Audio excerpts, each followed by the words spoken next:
stop for a second and take a hard look at your life.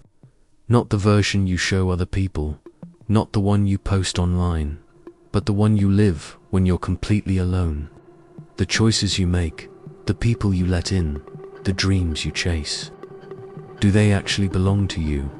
Or have you just been on autopilot this entire time, letting something else decide who you are, what you do, and how far you're allowed to go? You think you're in control, but you're not. You've been programmed, conditioned, trained, not just by society or your parents or the culture you grew up in, but by something far more intimate, far more dangerous. Something inside you, something you can't see but that controls you every single day. Carl Jung warned about this over a century ago. He said most people are not living their own lives. They are being lived by unconscious forces. That means yes, you are not as free as you think you are. That voice in your head that you think is you, it's not. It's a mask. It's a script. And it's been running your life while you pretend to be the one calling the shots. You know exactly what I'm talking about. That moment you said something and immediately thought, why did I just do that? That opportunity you walked away from, even though you swore to yourself you wouldn't back down this time. That person you keep letting back into your life, even though they've hurt you a dozen times before. You call it a mistake, a moment of weakness, bad luck. But what if it isn't? What if those moments are proof that something else is pulling your strings?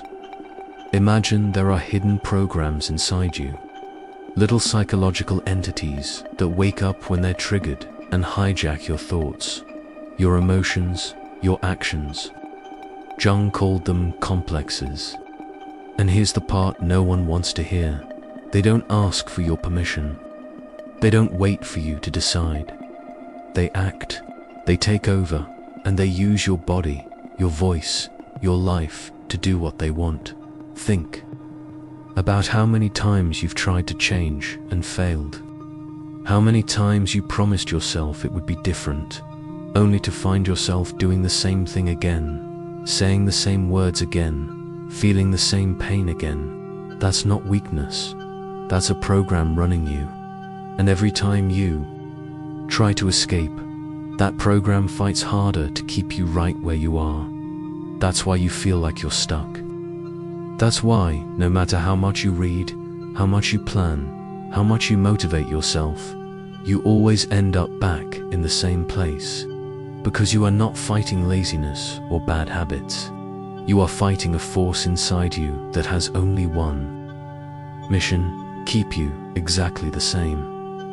This is what Jung meant when he said people are psychologically possessed. Not in the Hollywood horror movie way, but in a way that is much scarier, because it is real. Most people are walking around thinking they're free, thinking they're making choices, thinking they're building their life, but in reality, they're just passengers, asleep, lulled into thinking they are in control, while something ancient and silent drives them down the same road over and over again. And you might be thinking, okay, fine, maybe that's true for some people, but not me. I know myself. I know why I do what I do. No, that belief is part of the trap. You don't know yourself as much as you think you do. In fact, Jung would say, the version of yourself that you think you know is just the surface, a mask you put on to survive. You've worn that mask for so long, you've started to confuse it with your real face. But deep down, you know something is wrong. That nagging feeling that you are living a life that isn't truly yours. That low hum of anxiety when you imagine breaking out of the patterns you're stuck in. That's the real you trying to wake you up. You've been trained since childhood to stay inside the lines. Be polite. Don't rock the boat. Do what's expected. Don't show too much of yourself. And you obeyed because obeying kept you safe. But safe doesn't mean alive. Safe doesn't mean free. Safe means predictable, tame, controlled. Safe means stuck in a loop where you slowly suffocate and call it normal life. If you're honest with yourself, you already know this. You know that the life you are living right now is too small for you. You know you've been holding yourself back. You know you've avoided conversations you needed to have, risks you needed to take, decisions you knew you had to make. You've chosen comfort over growth, familiarity over freedom, and you told yourself it was the smart thing to do. But was it really your choice? Or did something inside you choose for you and then feed you a story so you'd believe you made the decision? Consciously, this is where it gets darker. Jung believed these unconscious forces inside you are not random. They are purposeful. They are there to keep you from becoming who you really are.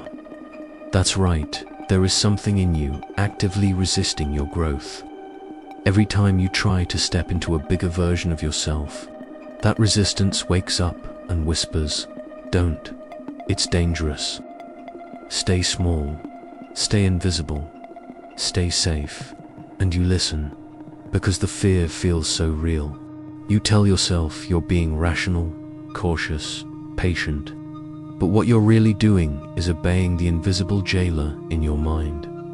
That's why you stay in relationships that drain you. That's why you don't speak up even when you know you should. That's why you sabotage opportunities that could change everything. Because deep down, you're terrified, not of failure, but of who you could become if you actually stopped listening to that fear. Jung called the process of breaking free individuation. It is the most terrifying and the most liberating thing you will ever do. It is not about self-improvement or productivity hacks or becoming a better version of yourself. It is about burning the script you were given and writing your own. It is about tearing the mask off your face and daring to stand there as you really are, even if it means losing people, losing approval, losing everything that made you feel safe. And most people will never do it. They will live their entire lives acting out roles someone else wrote for them. They will die having never met themselves. And the saddest part, they will never even realize it. But you have a chance right now. You wouldn't still be here listening if something inside you wasn't screaming that it's time to wake up, that it's time to face what's really been controlling you. This is not a light conversation. This is not a motivational speech that will make you feel good for 5 minutes and then fade. What I'm telling you is dangerous knowledge, because once you see what has been pulling the strings, you can never unsee it. You can never go back to pretending. The truth is, you have been living in a cage you can't see, and the lock is on the inside. Every fear you feel when you think about taking control of your life is the key turning, and you have to decide whether you're ready to step out or stay in. Because here's the cruel reality. The longer you wait, the stronger the prison becomes. Those unconscious programs learn your patterns, learn your weaknesses, learn how to keep you docile. And one day, if you're not careful, you will wake up too late. You will wake up with regret so deep it will crush you. Regret that you never broke free, never spoke your truth, never lived fully. And if you think this sounds dramatic, good, it should. Your life is what's at stake here, right now. There are 3 forces inside you working together to make sure you never cross that line into freedom. They have been running the show while you play along, thinking you're the one in charge. But you're not yet. In the next part, I'm going to rip the mask all the way off and show you exactly what those forces are and how they manipulate you. But be warned, once you see them, you can't go back. So the question is, are you brave enough to keep watching?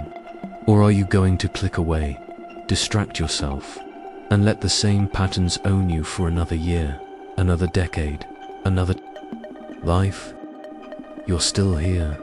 That means you felt it, that pulse in your chest, that mix of fear and excitement when I told you that something inside you has been running your life. Good. That means you're ready to hear what almost no one has the courage to face.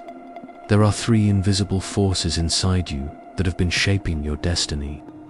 They are subtle, they are relentless, and they are older than you are. In fact, some of them may have been born long before you ever knew what life was. And together, they form a system so powerful that most people will never escape it. The first force is the one you've probably already felt. The complex. Think of a complex as a little cluster of emotions, memories, and reactions that live inside you like an independent being. It has its own personality, its own triggers, its own agenda. And when something in the outside world hits that trigger, a word, a look, a situation that feels too familiar, it takes control of you. You've experienced this before. That moment when someone says something that shouldn't bother you, but suddenly you're furious, shaking, saying things you don't mean. Or that time when an opportunity appeared and you were paralyzed with fear, even though there was no real danger.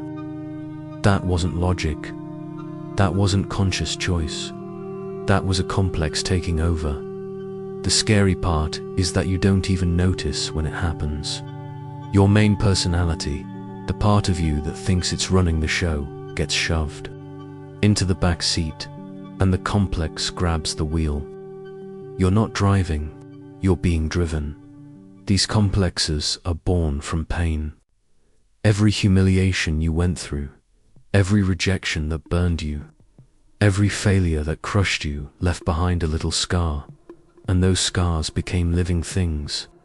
They are like frozen moments of you, stuck in the past, still reacting as if the original wound is happening right now. This is why you keep overreacting to small things. This is why you keep replaying the same arguments, the same fears, the same disappointments. Because those frozen parts of you want one thing to protect you from ever feeling that pain again. And they will sabotage you, lie to you, paralyze you if they have to. Now imagine you have dozens of these complexes, all fighting for control. Each one trying to steer your life in a direction that feels safe for it.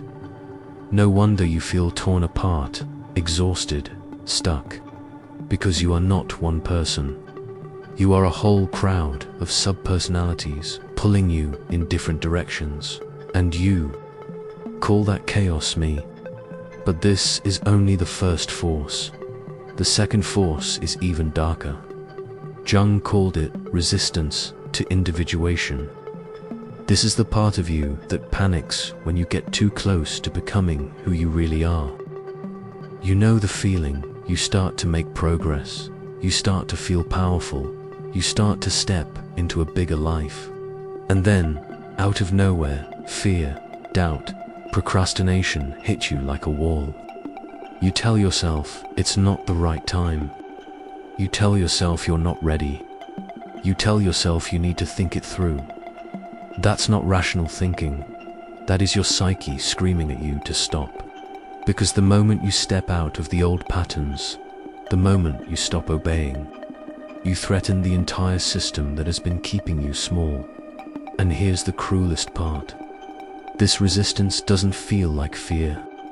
It feels like common sense.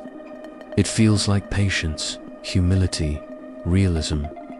It whispers, you're being irresponsible, you're rushing, you'll get hurt, and so you stop. You retreat. You crawl back into the life you swore you would escape. And you call it being practical. This is why most people never change. This is why most people spend years reading books, watching videos, talking about growth, but never actually doing the thing that matters. Because the closer they get to the truth, the louder that inner resistance becomes. And if that wasn't enough, there is still a third force at work, the most seductive and dangerous of them all. Jung called it the persona. The persona is the mask you wear for the world. It's the version of you that is polite, acceptable, likable, safe. It's the personality you built to survive at school, at work, in your family. It's the face you put on to avoid rejection, to fit in, to get approval, and it works. That mask kept you alive. It kept you from being abandoned, mocked, or punished when you were young. But here's the problem. Somewhere along the way, you forgot it was a mask. You started believing that this polished, edited version of you was who you really are. So now, every time a piece of your real self tries to come out, every time you feel anger, passion, wildness, desire, the mask shuts it down. It smiles, it nods, it says the right thing so no one notices that deep down you are suffocating. But you notice. You notice late at night when you can't sleep and you wonder why you feel so empty. You notice when you look in the mirror and feel like a stranger. You notice when you say yes when you wanted to scream no. And this is the final trap. Because the persona, the mask, convinces you that everything is fine. It convinces you that this life you've built, even if it feels dead inside, is good enough. And so you stay in the prison willingly now. Put these three forces together, the complexes, the resistance, and the mask, and you get what Jung called psychological possession, a state where you believe you are in control, but every thought, every decision, every emotion you feel is being filtered through these forces. They are like prison guards, keeping you locked in the cell, making sure you never escape. And the worst part, they work together. A complex gets triggered, the persona swoops in to hide it so no one sees the truth, and the resistance whispers that you should stay safe. And just like that, the cycle is complete. You are back where you started. That's why this feels impossible to break. That's why you keep falling into the same patterns, no matter how much you try to change. Because you are not fighting one enemy. You are fighting an entire system inside you, one that has been there for decades. But here is where everything can change. If you choose, the only way out is awareness. Radical, merciless, uncomfortable awareness. You have to start catching yourself in the act, in the exact moment a complex takes over. In the exact moment you feel the resistance whisper. In the exact moment you reach for the mask. You have to stop and ask, who is making this decision right now? Is it me, or is it the program? At first, it will feel impossible. The voices inside will scream at you to look away, to ignore it, to get busy. You will feel fear rise, up like a wave. You will want to run back to your comfort zone. That's how you know you're close. You need to stay there. You need to face it. You need to look at the thing you've been avoiding and say, I see you. Because the moment you see it, really see it, its power starts to break. This is not about destroying these forces. You can't. They are part of you. But you can stop being their victim. You can take the wheel back. You can choose. But it will cost you. It will cost you the false sense of safety you've been living in. It will cost you the approval of people who liked the version of you that stayed quiet and small. It will cost you the comfort of blaming the world for why your life isn't what you want it to be. And if you are not ready to pay that price, then nothing will change. You will stay in the cycle. You will stay in the prison. You will keep living a life that feels too small until one day you run out of time. But if you are ready, if you are really ready, then everything can change. Because the moment you see the truth, you have no excuse. You can no longer pretend you don't know who has been running your life. The responsibility becomes yours, all of it, and that's where real freedom begins. Not in comfort, not in safety, but in choosing. Fully awake to step out of the script and into the unknown. So now I'll ask you again, are you ready? Are you ready to stop being the passenger and take the wheel? Are you ready to rip the mask off and face whatever comes next? Because this is the moment. This is the turning point. And if you're not, if you click away and go back to scrolling, back to distracting yourself, you know exactly what will happen. Nothing will change. Nothing will get better. And one day, you will wish you could come back to this exact moment and make a different choice. But you can, right now. The question is, will you?